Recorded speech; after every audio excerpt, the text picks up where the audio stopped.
Belarus میں federation of Pakistan chambers of commerce and industry نے Belarus chamber of commerce and industry کے تعاون سے منطق میں Pakistan Belarus joint business council کا 5واں سیشن منعقد کیا گیا۔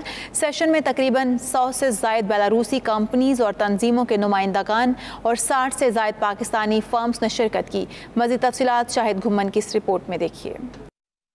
بیلاروس میں federation of Pakistan chamber of commerce and industry نے منسک میں Pakistan Belarus joint business council کا 5واں سیشن منعقد کیا۔ بیلاروسی چیمبر آف کامرس کے چیئرمین ولادیمیر الاخوویچ، بیلاروس کے نائب وزیر توانائی، پاکستانی بیلاروسی بزنس کونسل کے چیئرمین شہزاد صابر اور بیلاروس میں پاکستان کے سفیر سجاد حیدر خان سمیت دیگر اہم شخصیات نے فورم میں شرکت کی۔ سفیر پاکستان سجاد حیدر خان نے فورم سے خطاب کرتے ہوئے پاکستان اور بیلاروس کے تجارتی اور سرمایہ کاری کے تعلقات کو بڑھانے کی اہمیت پر زور دیا۔ Belarus chamber of commerce and industry کے چیئرمین نے کہا کہ پاکستان ایک بہت اہم شراکت دار ہے جو بیلاروسی مشینری اور آلات، خاص طور پر بیلاروسی ٹریکٹر میں دلچسپی رکھتا ہے۔ بیلاروس کے نائب وزیر خارجہ نے اس بات پر زور دیا کہ بیلاروس اور پاکستان کے درمیان تعلقات ایک اسٹریٹجک اہمیت حاصل کرتے ہوئے باہمی دلچسپی کے تمام شعبوں میں تعاون پر بھرپور عمل پیرا ہے۔ سفیر سجاد حیدر خان نے بیلاروس کے ساتھ تمام دو طرفہ تعلقات کو وسیع کرنے میں پاکستان حکومت اور نجی شعبے کی